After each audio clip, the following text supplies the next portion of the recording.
Welcome to another exciting episode of Doug's Electronic Repair Bench.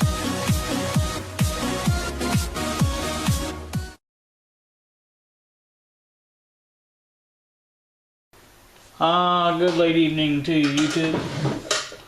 I'm back here with this little explanation I promised. And also a little update on a piece of equipment I bought today.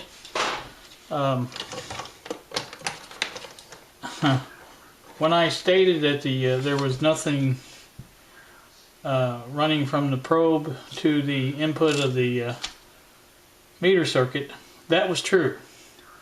It's a straight line. It can be seen here on the schematic.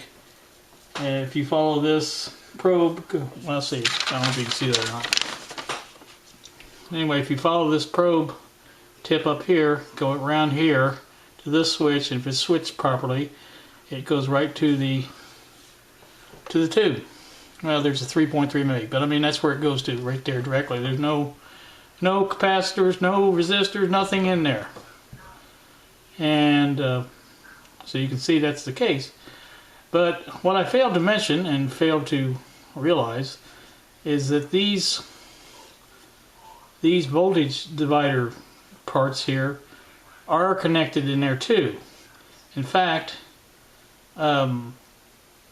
when it's on the I believe when it's on the lowest scale, the 1.5 volt, all of these are switched in. Okay, what I mean by that is there's basically 10 mega ohm between this point, this point here, or here, whatever you want to call it, and ground. What that does is bleeds off the voltage to ground, so we don't have so much voltage present here. Okay, that's the idea. The idea of each one of these resistors switching this range switch will put the same amount of voltage, or not the same exact amount, but I mean it keeps the voltage amount on this circuit here from pegging the meter. In other words, if it's 100 volts and it's on the 50 volt range, just to say, it's going to peg the meter, obviously. So that's what these voltage, these resistors do, is they switch in the proper amount of resistance to keep the proper amount of voltage going to ground, so it does not peg the meter. And that's what the ranges do, basically. So I did measure all of these resistors here. They all check out pretty much right on the money. My digital multimeter doesn't. There's a couple of them that couldn't be measured close enough to get to the 1% that it needs. But like I said, it works out pretty good. And I don't think the problem is in the resistors themselves. This ground connection here is good. I did check that. Like I said, there's just there seems to be no problem there, but it's been pointed out to me on the list now by the same guy by two different lists, that these switches have a tendency to build up a voltage if they're damaged. And I have looked at this thing over and over again. I can't see any damage to that switch that would cause a problem like that. I mean, that thing's in perfect shape. I mean, if it was brand new, it wouldn't be any better. So I don't know exactly. He also said that, you know, maybe the unit was wired backwards or wrong to begin with, and maybe there is a capacitor in that circuit somewhere. But I've checked all the capacitors. They're the same on both of these. There was the same spots on both of these. That's really all I have to go by. I mean, I can check on and they do match the schematic diagram. So, you know, I don't know what else I can go by. I don't have an assembly manual for this. I've been trying to find one, but I have not been able to locate one. So, again, like I said, I've done everything I know to do, and I do have a message now to the guy to see if maybe he's got any other ideas. But like I said, I'm kind of at the end of my rope on this one. It should not be there. That voltage shouldn't be there. There's nothing to cause a voltage. I mean, there's nothing to keep that voltage there. I mean, you put a voltage on it, and the voltage bleeds off. That's the way that works. So, so what I'm saying is, I'm kind of stopped on this right now, and I don't really want to mess with it anymore. You kind of get to a point and stuff like this where you've gone as far as you can, and you kind of reached a brick wall, and you know there's nothing you can do about it. But wait, and maybe something comes to you later on. I don't know. Maybe somebody comes up with a suggestion on, you know, I've subscribed to 3 Keith Kit lists now, as well as the Antique Radio Electronics Forum, and trying to find out if I can figure out what's wrong with this. So right now I'm just having kind of a bad problem, you know, figuring this out. So like I say, once the light bulb comes on or whatever, I'll be able to figure it out, I guess. But for right now, I'm just kind of shoving this aside, and I'm going to post a picture here, something I bought today on on eBay. I'll put that right here.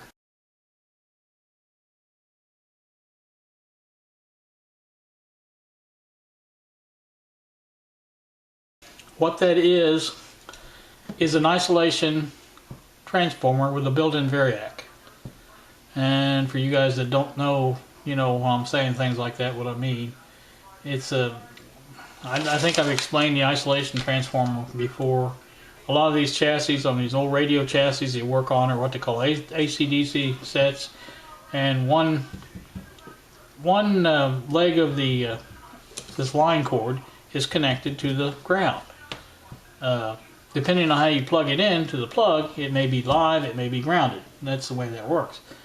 What the isolation transformer does is takes that possibility away from you, because there's no connection to the ground on the neutral on the power in your house. So there's no chance of you know, accidentally touching that and getting shocked. So and it also helps with test equipment. Some of the test equipment may be grounded or something like that. You might touch it, and you know, there's a shock potential there, or blow up the meter or something like that. You don't want that to happen. So that's what that does. But I also have plans for it, and I'm going to try to, if I can get this done, put a little schematic diagram of what I want to do. But basically, I want to make a power supply that will be variable from 0 to all the line voltage, whatever that is. I think this one goes up to maybe 140 volts. A lot of the variacs go up a little higher than the actual line voltage. But I think there was a picture, the guy posted a picture of it when he turned it all the way up at his residence, that it was up to 150 volts AC.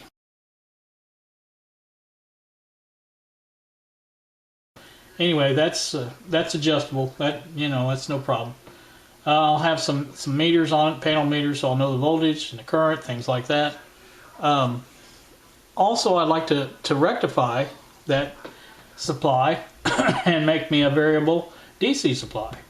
And that will give me DC for working on 12-volt radios, anything that requires DC, basically, I can use that supply for. And of course, it'll be overkill on the upper end, but like I said, in case I do need some larger DC supplies, I'll have that. And then if I decide to go whole hog on it, I'm going to add a voltage tripler circuit. And for those of you who don't know what that is, it basically takes the AC voltage and triples it and rectifies it at the same time. So basically with, we'll say 140 volts, it's going to end up being close to 500 volts of DC. Now it's not going to be a high amperage, but at that high voltage you really don't need that much amperage.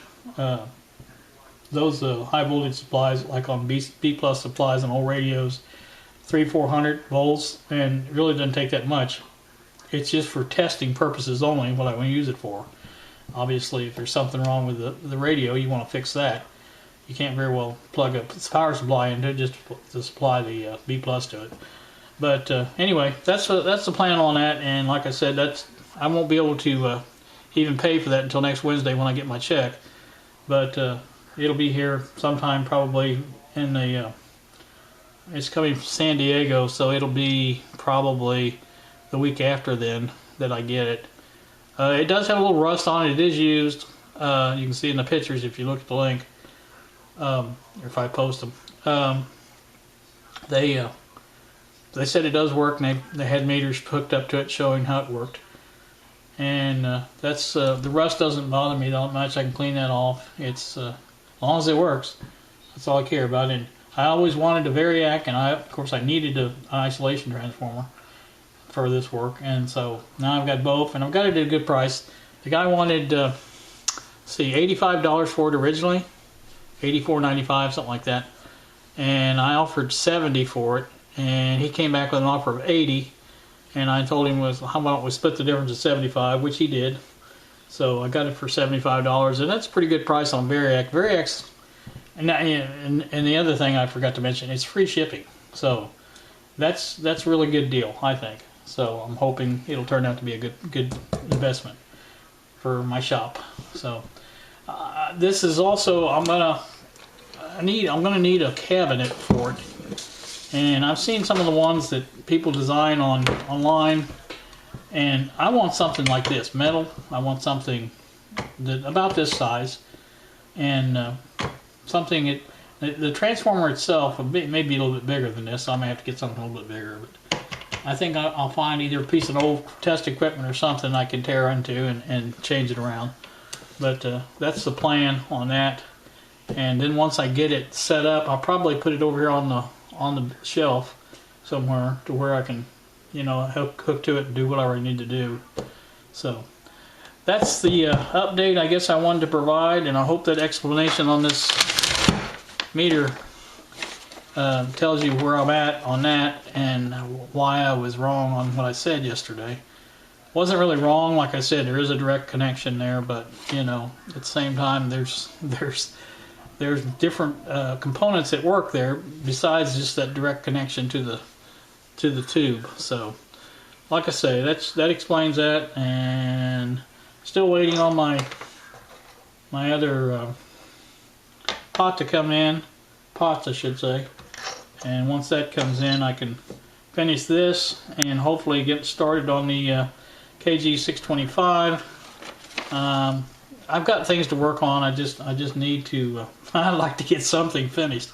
That would be a plus in my behalf, I think. So, not sure what I'm going to do here, but I've got another meter just exactly like that sitting right here. And I've got one there, the IM11's like it. So I may have to take one out and try it. I don't know what I'm gonna do, but we'll just have to wait and see on how this works. So I guess that's all I got for now. I've been blabbing long enough. Old goat would say I've been flapping too long. So I guess you guys have a good evening, what's left of it, and a better tomorrow, and I'll talk to you later.